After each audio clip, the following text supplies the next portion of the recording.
Good afternoon and welcome to the Midday News. Here's what we have in the bulletin. Opposition People's National Party takes government to court over SOEs. And later in sports, Reggae Boys draw 0-0 against Trinidad and Tobago. Thank you for joining us. I'm Shamela Pullen. Here are the details. The Opposition People's National Party is again taking the government to court. The government has repeatedly declared states of a public emergency to address crime and violence. On Tuesday, SOEs were declared for the parishes of Clarendon and St. James for 14 days. During his contribution to the budget debate on Tuesday, Opposition Leader Mark Golding outlined the new legal action against the government to challenge the constitution of the continued use of SOEs. In late December last year, a month in which the government twice declared states of emergency without coming to Parliament for approval, I advised the public that this was such a significant matter to the future of the country, we'll be seeking the guidance of the court on it. Well, in the public interest, an action has now been filed in the Constitutional Court, seeking a declaration that the manner in which this government has repeatedly used the states of emergency since 2017 violates the Charter of Rights and is unconstitutional. In the meantime, the opposition has also followed through on a promise. This is to assist 65 families in a rural community in Ludasville, St. Catherine, who were given notices to vacate their homes. That were requested of the government, and action was filed on their behalf in the Supreme Court. And I'm happy to say that I've been advised that an interim injunction has been granted by the Supreme Court to prevent any action being taken against those residents until the matter is finally determined by the court. Similarly, Madam Speaker, we are preparing a claim to be filed in the Supreme Court, and it's well advanced, for compensation for the vulnerable families of Clifton, near Bernard Lodge in St. Catherine, whose homes were demolished last October in what can only be described as the most cruel and inhuman acts by agents of the state. And that was Ludasville community. In October last year, informal settlements near Clifton were demolished. Prime Minister Andrew Holness told Parliament that a criminal gang had illegally captured the land and was selling it to residents. School principal Sulin Ward Brown has been arrested and charged with several fraud-related crimes in relation to the matter. The police say it stopped at nothing to get justice for 9-year-old Gabriel King, who was brutally murdered in St. James last year. The head of the Area 1 Police provided an update on Tuesday. More in this report. The mother of 9-year-old Gabriel King is in for more trouble as she has not provided access to the phone despite a court order.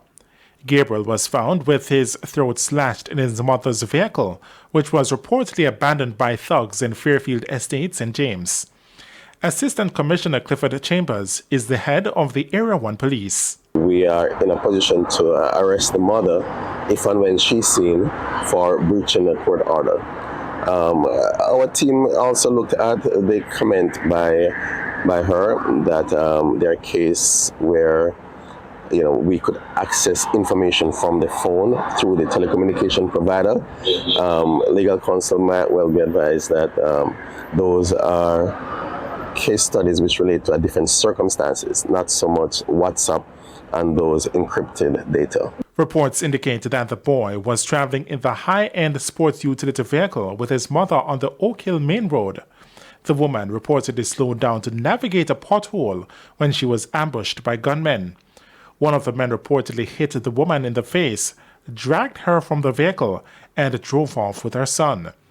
A search was carried out and the boy's body was found on Fairfield Avenue with the throats slashed. ACP Chambers says for now, the case is at a standstill until access to the cell phone records is granted. There is no further things that has been provided by investigators, they have advised that based on where they're at now, they would need access to the instrument that was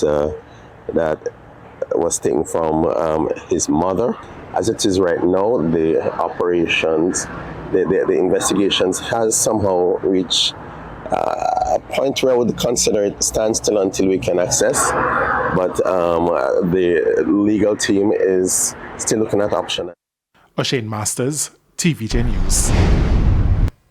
Residents in parts of Westmoreland are still grief-stricken following a double murder of a taxi operator and a female passenger on Monday. The motive is still not clear, but family and friends of the female victim believe she was innocently killed.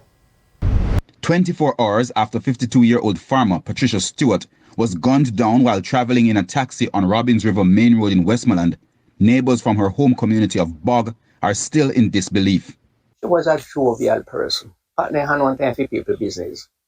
So she was always active, busy looking about her business.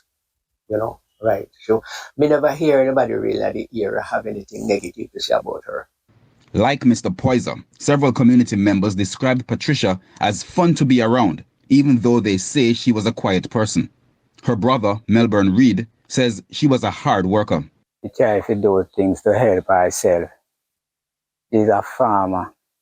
By working her ground, raise her cow, her goat. As you can see where she live here. She just tries to do things to help herself. She's an independent person of her own. She not try to depend on a man to help her. She do her own. I think she will prefer to help a man more than a man help. On Tuesday, police officers visited her relatives in the community, confirming the sad news some were still struggling to come to terms with. Sometime after midday on Monday, Patricia was traveling in a taxi operated by 34-year-old Yukal Dwyer. A male passenger who investigators say was traveling in the back seat asked Mr. Dwyer for a stop. But on exiting the vehicle, he pulled out a gun and fired on both Mr. Dwyer and Miss Stewart. Mr. Dwyer apparently tried to drive away, but crashed into this yard meters away. Patricia's brother, Melbourne Reed, says he first got a call that his sister had been injured, but then things turned for the worst. After that, I get a call from a police officer, identify himself as a police officer stationed at Blueface. And she said, a sister, she understand that is my sister, and somebody give her the number to call me. And he says she passed off. Him says not something to comment on phone, but he's not along with us again. It's understood that in 2020, gunmen robbed Yukal and his brother of a Toyota Voxy motor vehicle, shooting and killing the brother during the incident. One man is currently in custody in that case. Yukal Dwyer was a witness. The cops say they are still investigating if Monday's shooting is connected to that case.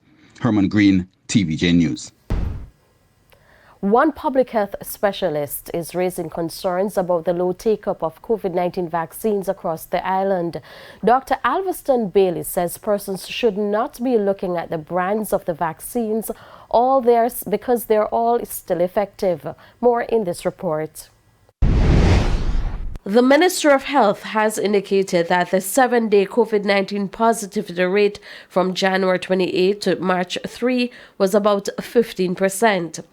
Public health specialist Dr. Alveston Bailey notes that this is worryingly high. The acceptable positivity rate, which is a mark of community spread, should be less than 5. This is of some concern to me because our vaccination update to date is very low, is in the low 20s. And the Ministry of Health has indicated that for the month of February of this year, only about 150 booster shots were taken up by Jamaicans. This is worrisome because a large segment of the population is still at risk. And President of the Medical Association of Jamaica, Dr. Brian James, says the low number of reported COVID-19 cases does not mean the virus is still not around. Dr. James says people with COVID-19 may not be experiencing severe symptoms of the virus. We are in a bit of a lull where hospitalization is concerned, but it does not mean that the numbers are significantly lower. They are going to look lower because right now, the Omicron variant and all of its children, its subvariants, they are significantly milder so far than any of the previous variants. Therefore, hospitalization has not really ticked up because of them. Dr. Bailey warns that healthcare workers, the vulnerable, and those with uncontrolled non-communicable diseases are the ones at greater risk and should therefore take the booster dose. Health Minister Dr. Christopher Tufton also added that the vaccines which are available locally are also unavailable globally. The world has really, despite the new variant strains that are emerging, the world has really downsized their attention to COVID. It's not just Jamaica. And it's not just a matter of complacency. It's also backed by some science that the virus, when it was novel, would travel through the population. Having gone through the population and between vaccinations and natural immunity, it would become less harmful unless there's a radical variant strain. And as Dr. James said earlier, we're not seeing much evidence of that. And Jamaica, similarly so. We don't see a lot of hospitalization. We don't see a lot of deaths. And it's now time for the Business Minute. Revenue for Grace Kennedy last year saw an improvement over 2021.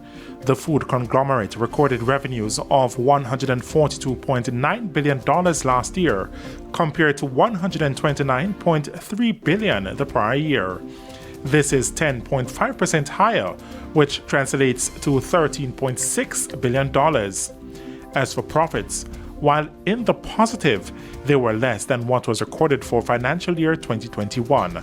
Chief Executive Officer of Grace Kennedy, Don Webby, noted that profit before tax recorded a 12.5% decline, while profit after tax was down by 15.1%. Mr. Webby noted that inflationary pressures, along with other issues, led to the reduced margins. You would say that we have produced profits of 10.2 billion. However, you'd notice that the profits are down 12.5%, and Andrew will get into some more details. What I'll share with you is that our money services segment and the pressure brought on by our reduced margins in our food division because of the significant increase in cost of sales, because of the inflationary pressures, and we are not able to pass on the price increases to our consumers anywhere in the world, has impacted our margin. Further afield, Argentina's yearly inflation rate has topped 100% for the first time since July 1989. According to new figures released by the country's statistical body INDEC, prices rose 102.5% in February compared to a year before. Prices rose 6.6% between January and February and 13.1% in the first 2 months of the year combined. Among the items that appreciated the most, food and drink costs increased by 9.8% in February compared to the previous month, followed by IT and comms 7.8% and hospitality 7.5%. February is the 13th straight month that the South American country reported a monthly inflation rate above 4%, generally considered a threshold for healthy economies. And that's it for the Business Minute. I'm Shane Masters. And here's a preview of what's coming up in this evening's health report. In this evening's health report, we'll look at infant mortality. In collaboration with our colleagues in obstetrics and gynecology, they tell us about mothers who are pending a premature delivery. And so we do go and counsel mothers and parents about what to expect when the infant has been delivered and when the infant comes here. So we do let them know it is dependent, of course, on the level of prematurity that we're facing, and that will help to determine the course and potential prognosis. But we do tell her that we have well-equipped neonatal intensive care unit here available at the hospital. That's the health report in Primetime News at 7. And now for today's Healthy Living tip. Vaccinate newborns at age-appropriate times. Provide information about well baby care and benefits of breastfeeding. Warn parents about exposing infants to secondhand smoke. And counsel parents about placing infants to sleep on their backs. Now for news from the region. Barbados Prime Minister Mia Mottley presented a budget to Parliament on Tuesday with no new taxes, as she reiterated the need for Barbados to continue to put its nationals at the forefront of socio-economic development. Ms. Mottley says the budget is about national transformation, building a global society and a world-class people by 2030. We head to a quick break. When we come back, we'll have your midday sports report with Jordan Ford.